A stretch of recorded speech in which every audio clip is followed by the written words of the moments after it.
Você está ouvindo Contos Inesperados, onde algumas histórias entram sem pedir licença, como um aviso que ninguém quer ler. Em 12 minutos, Elisa Santana nos apresenta um menino de 12 anos e um bilhete anônimo com somente 3 palavras: You are dead. Parece uma brincadeira, mas tem situações em que a infância dura pouco e o tempo entre o você está morto e o silêncio é de exatamente 12 minutos. Vamos à história.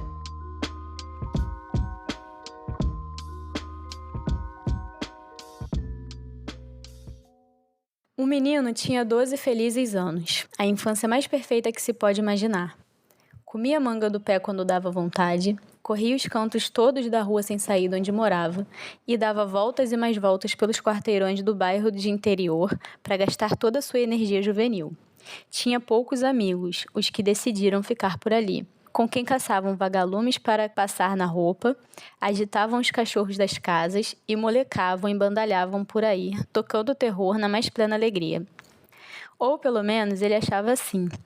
Não conheceu o pai, que foi embora assim que ele nasceu, e a mãe trabalhava 12 horas por dia, fazendo os 12 trabalhos de Hércules valerem por 24, para pôr 2 pães, uma xícara de café e um copo de Nescau na mesa de madeira redonda que havia na pequena cozinha da casinha onde moravam, naquela apática rua sem saída. O menino devia todos os dias escovar os dentes e tomar banho para passar o dia na escola. Mas quando a mãe saía às 4 da manhã para trabalhar, ele se ajeitava na cama, visualizava a Ritinha e começava a acariciar seu rosto, usando um travesseiro de corpo e a ajuda da mão esquerda para ilustrar o cume das coxas de Ritinha. Dormia e sonhava com ela. Levantava como se fosse para a escola, mas não sabendo o que fazer lá, já que estudar não ia mesmo, pois não tinha professor, ele pegava a bola e ia para o campinho ver se arrumava algum amigo qualquer. Numa dessas rotineiras idas ao campinho, percebeu um papel amassado caído no chão. Abriu e leu. Isso acaba hoje, meia-noite, atrás do campo. You are dead. Ele leu tudo e, sem entender a última parte, ficou pensando o que acabaria naquela noite. Como todo garoto de 12 anos deve ser, era muito curioso e foi atrás do campo e não viu ninguém. Decidiu que voltaria lá à meia-noite e foi procurar saber o que estava escrito no resto do bilhete.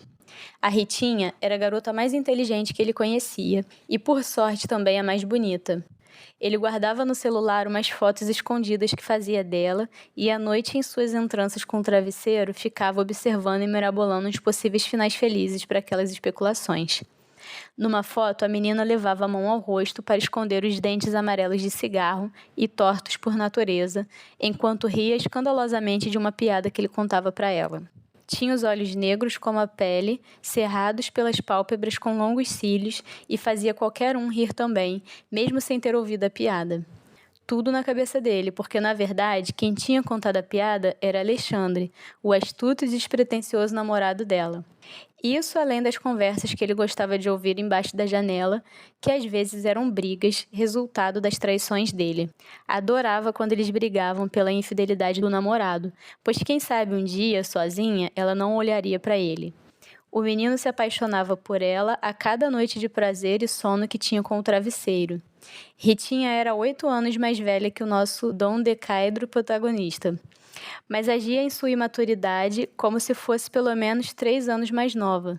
Fumava por influência de amigos duvidosos, desde quando havia ido morar com uma tia que a criou, pela ocasião da morte de sua mãe por um ex-namorado. Mas a menina era esperta e fazia as coisas como queria. Talvez por isso havia tanto interesse do nosso menino nesta mulher. E foi até ela que ele levou o bilhete. Isso é língua de gringo. You, eu sei que significa você. Dead, eu sei que é morto, ou morte. Mas Ari, eu não sei não. Mas acho que aí tá escrito você tá morto. Onde que tu achou isso? Ali perto do campinho. Não se mete em parada que não é tua. Joga essa porra fora. Ele não jogou e saiu em passo de gato na hora marcada depois que a mãe afundou no sofá.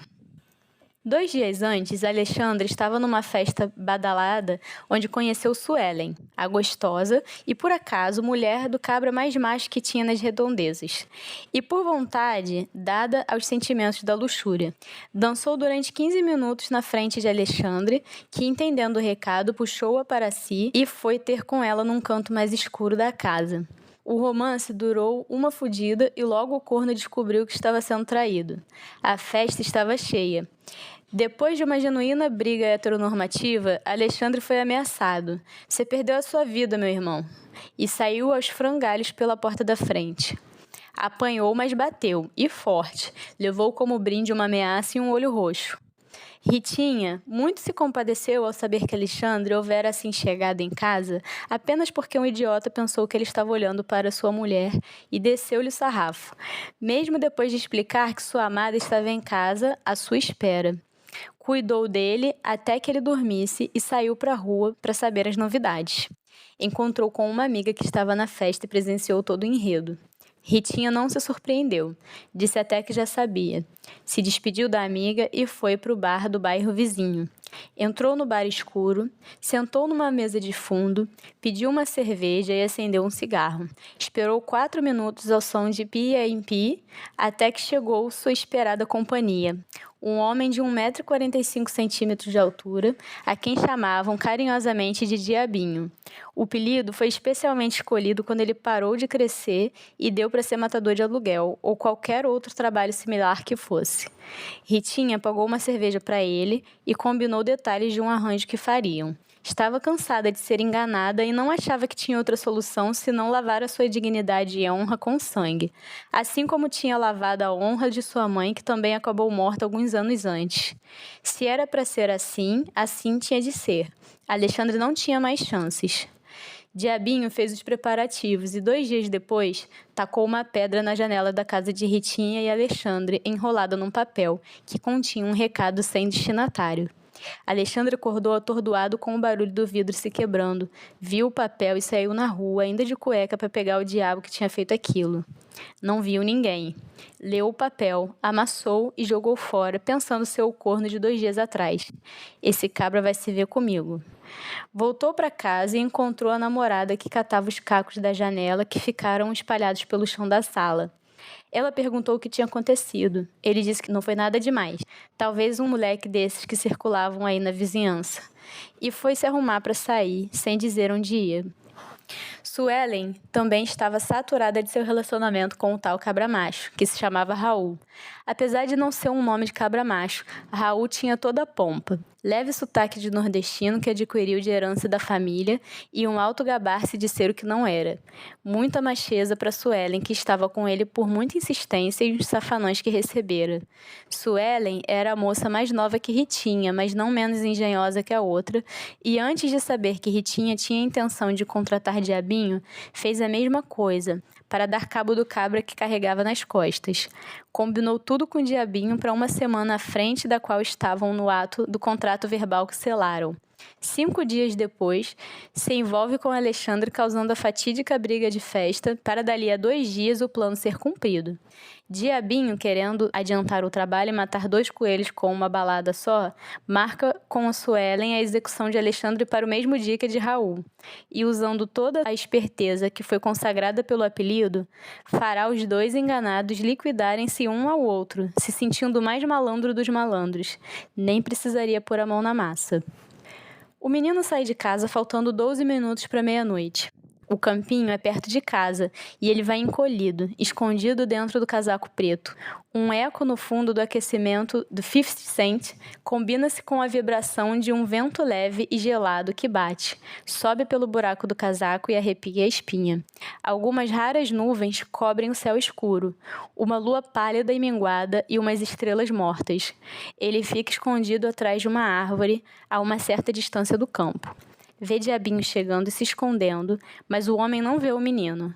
Saca uma arma e fica agachado atrás de um mato alto esperando Aquiles e Heitor chegarem para decidir de quem será a vitória e a honra da garota. E eles chegam, aos gritos, socos e pontapés. O menino observa tudo com olhos atentos. olha para os homens, olha para Diabinho escondido. Alexandre acerta o olho do Raul. O menino vê Diabinho se preparando. Raul enfia o joelho na barriga de Alexandre. O menino vê o sangue saindo pela boca. Diabinho espera os dois se cansarem mais. Ainda não é tempo. O vento golpeia os rostos nus. Raul tem o nariz quebrado. A adrenalina toma todo o corpo do menino, se combinando aos ânimos já muito alterados dos dois homens sedentos de briga. Ele sabe quem é Alexandre, sabe que tipo que ele é, do tipo que namora a mulher de seus amores primaveris, e também conhece Raul de ouvir falar suas não tão épicas histórias de pistoleiro que corriam pelo bairro. Não sabe se deve tentar avisar que existe um homem armado contra eles. Um dente de Alexandre cai da boca, e com o tempo os homens vão ficando exaustos. Já tinham bebido uns tantos antes de irem para o duelo marcado. Diabinho percebe que os homens estão cansados e começa a se posicionar. Puxa vagarosamente o gatilho sem fazer nenhum barulho, enquanto os alvos estão quase parando sem fôlego. Abaixado, ele levanta as mãos mirando na cabeça dos dois, aperta a língua com os lábios, fecha um dos olhos e todos ouvem um barulho. O menino, percebendo que Diabinho vai atirar, acerta uma pedra na mão armada com um estilingue de bolso. Diabinho se atrapalha, deixa cair a arma que dispara contra si mesmo. A bala entra no olho direito do diabo e esse cai no chão com muito vermelho saindo pela testa. Os marmanjos se assustam e correm. O menino chama os dois e diz que está tudo bem. Explica que achou o bilhete na rua, foi averiguar e viu que tinha um homem armado atrás deles, escondido no mato, e vai mostrar. Os dois veem Diabinho já morto e percebem que estavam numa cilada.